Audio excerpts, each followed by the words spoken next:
Hello, Oz fans, and welcome back to the Hoopsy YouTube channel for another QPR match preview. Marti Cifuentes' Queen's Park Rangers head to John Eustace's Blackburn Rovers on Saturday. So in the first part of this video, I caught up with 4,000 Holes podcast host Ian Herbert to get his thoughts on Blackburn Rovers' unbeaten start. While in part 2, as usual, I'll be giving my own thoughts on Rangers and a score prediction. So if you enjoyed this video and you like what you see, then do hit like and subscribe. And if you want to support the channel further, you could do so by becoming a member via the link in the description below. Morning, Ian. How are you? Super, thanks, Connor. Yes, looking forward to the weekend's actions. I'm sure you are. Yeah, absolutely. I mean, it was a 0-0 draw last weekend for Blackburn Rovers. Left back Owen Beck sent off right at the end. But Blackburn overall off to a pretty dreamy, unbeaten start in the league with 3 wins and 3 draws. So what have you made of Rovers so far? Well, I think that we have to go back to the summer, really, to get a flavour of what Rovers fans' expectations were. And right up until pretty much the end of the window, we hadn't signed anybody. So it was looking like we were going to have a team that would need to come off at halftime to have their nappies changed. And I think we were going to be like plundering the academy to get 11 players out. So the mood was pretty low. And then we did one of those crazy things where we just went out and signed a load of players in sort of a space of about 7 days. And all of a sudden, a squad seemed to take shape. So you had a lot of fans, myself included, extremely worried for large parts of the summer. Yeah, are we ever going to sign anybody? What's going to happen here? We're nailed on for relegation. And then we played a pre-season friendly at Stockport, which I went to, and a couple of the new lads that they signed seemed to offer something a bit different. You thought, oh, hang on a minute. Maybe there's the makings of things. We hadn't sold Sammy Smodic at that point. So there was still the lingering, if narrow prospect of him being around. So maybe. And then, as you sort of say, the fixture list possibly fell kindly. I think it's a double-edged sword playing newly promoted teams early in the season. I guess they've still got the hangover from the previous season. But Derby County at the opening night of the season, because it was on a Friday night, we started off really well, then faded miserably, and you thought, oh, hello, maybe things, maybe it's going to be a problematic season. And then we bounced back to go into a 4-1 lead and conceded one at the end. So you thought, well, okay, maybe. Then we played Oxford United, and the game played out a similar pattern. Started off well, faded. They scored an absolute worldie. I think if you've seen that on the highlights, I think it's the goal of the month for the championship, an absolute humdinger.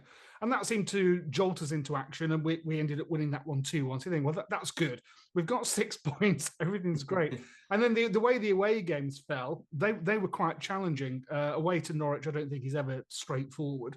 But we came away with a point there, having been a goal behind at one point. So that always feels like you've won something. And then we had a derby away at our nearest and dearest at Burnley. And again, we came back from being a goal down to equalise and played half an hour with 10 men. So it showed that we had some character. And then last Sunday's game was absolutely dreadful. Absolutely and utterly dreadful. And the game will be remembered for an off-the-field incident where, as you said, Owen Beck was sent off, but the Preston centre forward decided he wanted an impromptu pitchside barbecue.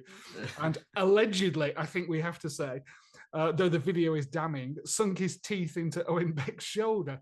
So the FA are investigating the allegations, and we shall see what unfolds. So I think it's been a very pleasant surprise that we've taken the opportunities that have presented them to themselves at home, and we've shown a bit of resilience and a bit of fortitude away from home to get some points from those. So I think we're probably we're definitely in a higher position than almost any Rovers fan I think would have anticipated at the start of the season. But there's a long way to go. But it's a solid start. The mood is lifted. You can only hope that you build on it from that point, really. Yeah, absolutely. And I mean, former QPR assistant manager John Eustace came into Blackburn back in February, sealed survival on the final day with a 2-0 win away at champions Leicester. Now got Rovers flying, as we just said, just like he did with Birmingham at the start of last season. So Yes. what are you making of Eustace overall as a manager so far? Well, he's probably terrified that he's going to get called into the office if we ever get into 6th place, and he'll get sacked, of course. But I don't think that will be the case. When he first came in, his job was very simple: keep us up. And the JDT experiment was definitely the end of its line. I'm a massive JDT fan. People that have read stuff that I've written and seen stuff that we put out on our podcast know that I love the guy to bits. But I just think his standards that he set for the players were just too high for some of them.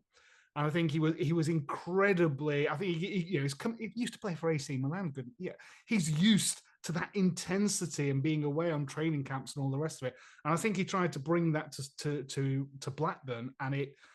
While results were going well, I think players go along with it. Oh, okay, maybe there's something in this. But then you have a couple of adverse results and the mood music slips away.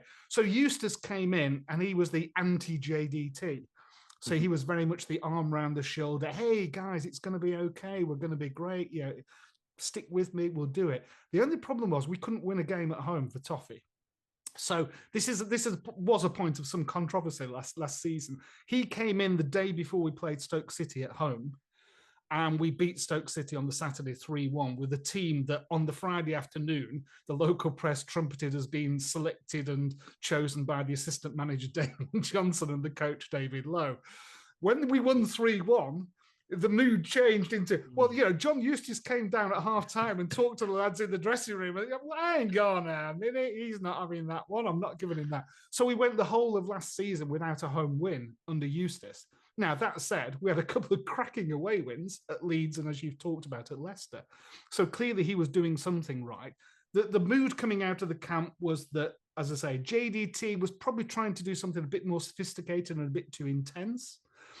Eustace has, inverted commas, gone back to basics to a certain extent, but I think it's his man management that has probably made the difference. So our club captain, Lewis Travis, was bombed out in January on loan to Ipswich because he and JDT just didn't see eye to eye. He's come back in the summer. He looks rejuvenated to the point that one of my suggestions was we should send the rest of the team to Ipswich on loan for 6 months and bring them back, and maybe then we'll have a promotion winning side. But so Eustace has definitely gelled the squad.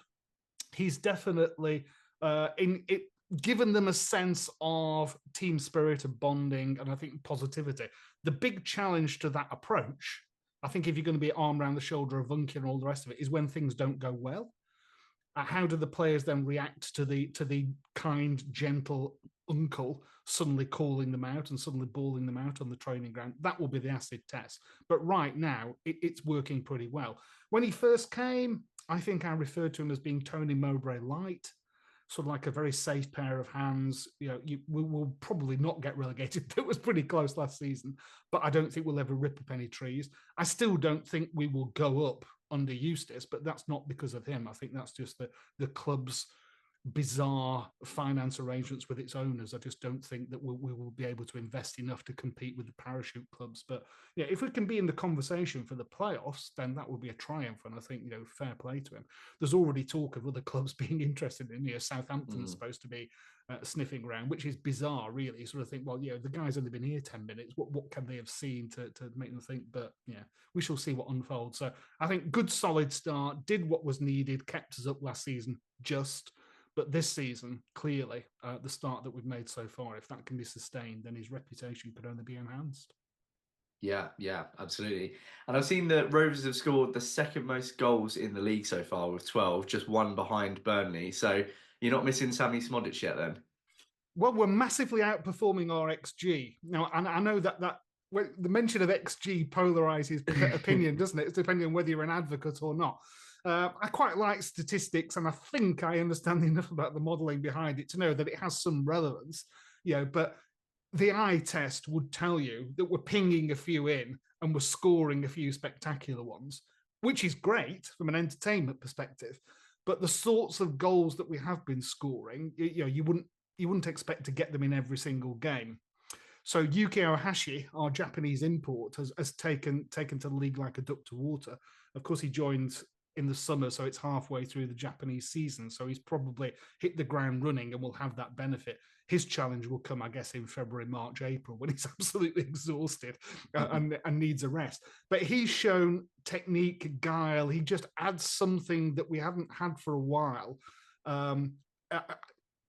He's similar in some respects to Matt Jansen, a Rovers forward from the early 2000s, in as much as he doesn't look to blast shots. He looks to place them or curl them or dink them. And I really like that because I think it shows that he's weighing up the situation and then he's sort of reacting accordingly. But he scored 2 absolute pearlers against Bristol City, which was almost as if the same goal twice, but once from the left wing, cutting on his right foot, curling it into the far corner. And then he did the same from the right wing, curling on his left foot and curling it into the corner. So he's 2-footed. He's got something about him. Can he keep doing that week in, week out? Almost certainly not. So I'd like to see us get some bread and butter goals. Yeah, so send the big lad up for a corner and nod one in. One going in off the backside, that kind of thing. And I think if we could balance that, then that would give us a far solid start. So yeah, it's been entertaining. Yeah, we scored 4 against Derby, we scored 3 against Bristol City. The anomaly in that was the game, as I say, against Preston on Sunday, where even though we're up against 10 men, we really struggled to create anything, to be perfectly honest. And I think that was an interesting, a salutary lesson, you might say, for Rovers, who were maybe just getting a little bit ahead of themselves, or maybe was just not quite that good. So I'm hoping that you'll get the backlash from that on Saturday. And it's right, we're gonna have to score some bread and butter goals here, and that we do, but we'll see what unfolds. Well, as you say, Yuki Ohashi has sort of caught the eye so far, 4 goals in the league already. So who else should QPR be worried about on Saturday afternoon? Well, all too often, I think in the Championship, you come up against a side who has a centre forward that you've never heard of, but proves to be a real handful. And he kind of like goes under the radar. But whenever you come up against it, oh God, they've got that big lad up front, haven't they? Well, we've got one of those now. We had Sam Gallagher for a number of years, who was the world's shortest 6'3" centre forward. He seemed to be out-jumped by 5'10" centre-backs and full-backs at set pieces. It was really bizarre. Loved him to bits, but he just never seemed to score the goals that he should. Now, we've signed this lad called Maktar Gueye from Belgian second division football. He's a Senegalese player. And he is a unit, let's put it that way.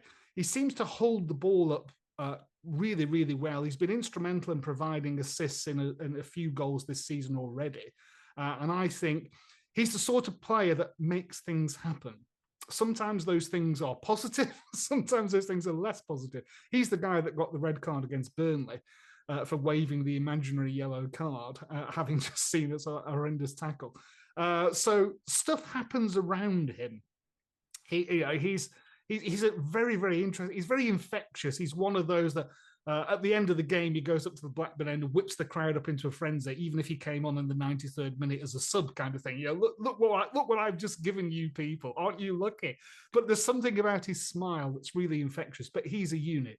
Clearly, Ohashi is the one that's caught the eye so far. But I think our midfield this season has looked more resolute with Travis being back in there. I think him and Tronstead together provide that nice sort of like defensive cover in front of the back four. And that's probably our strengths. Owen Beck was one of the strengths of this season until Sunday. Obviously, he's now suspended.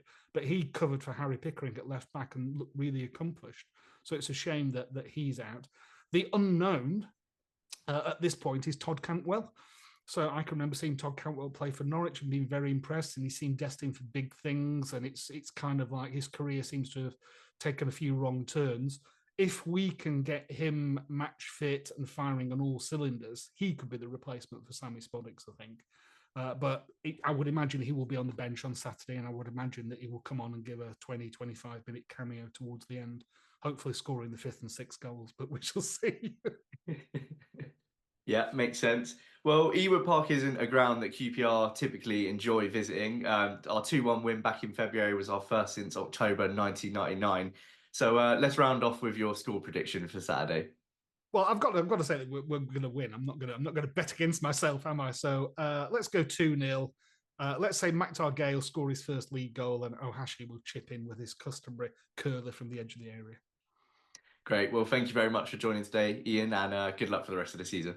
My pleasure. Thanks, Connor. Thank you so much once again to Ian for joining me for this match preview, and do make sure to check out the 4,000 Holes podcast via the link in the description below. On to Rangers now, starting with some injury news, with Martí Cifuentes confirming in his pre-match conference that Liam Morrison has had a minor knee surgery, which means he's going to be out for some time, while Jack Colback also has his own minor knee problem sustained away at Sheffield Wednesday, which means he's out of the equation for this weekend too. Jack's a bit of a shame because while he didn't feature last weekend, I think his tenacity in the middle would have been useful in a tough away trip like this. So hopefully they'll both be back on the mend as quickly as possible. On the flip side though, with 2 players out, 2 have returned, with Morgan Fox and Elias Chair both back on the grass training this week as shown by the club on social media. Marty Cifuentes says that the pair are both progressing well, but was predictably coy when asked about when we might be seeing them. But just imagine if Chair features or starts this weekend and what a boost that will give to this side. That's probably a little bit too early based on the timeline the club have previously given, suggesting that he might come back early to mid-October. And they're probably going to ease him in and not risk him too much given that he's missed all of the season so far. But just imagine that he's further along than they're letting on. His creativity will be very much welcomed into this side, especially given there's been a bit of a drought of it since the international break. If he is miraculously available or even starting, I would love to see something like this with Dembele in the middle and Saito shifting over to the right. But more logically, if Chair doesn't start or doesn't come off of the bench, I could see Marty Cifuentes going with something a little bit like this. Karamoko has to start in the middle for me. We're much more productive with him there. And while I'm not really a big fan of having Madsen out on that left-hand side, I think he keeps his place for me over Anderson after a pretty poor display from him last weekend. And in the absence of Jack Colback, I think I'd like to see Varane come back into the middle for this match. I do have some question over whether he would struggle in an away trip like this as he did against Sheffield United, but I think he's put in some pretty positive displays over the last few matches and I think he's starting to get up to speed a little bit.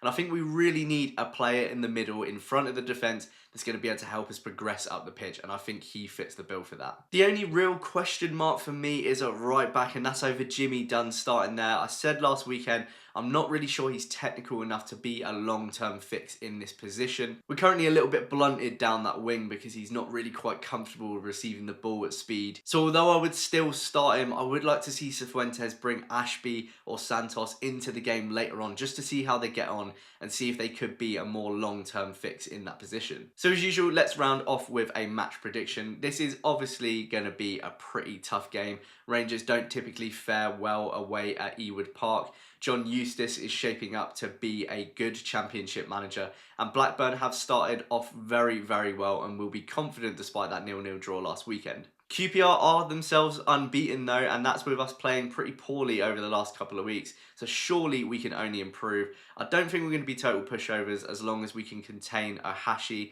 but I'm still going to go for another draw, unfortunately. I'm going to go for 2-2. Let me know your thoughts and score predictions in the comments below, and if you've enjoyed this video, you're not already a subscriber, please do hit the subscribe button, and I'll hopefully see you in the next video for my match reaction. Come on, you Oz!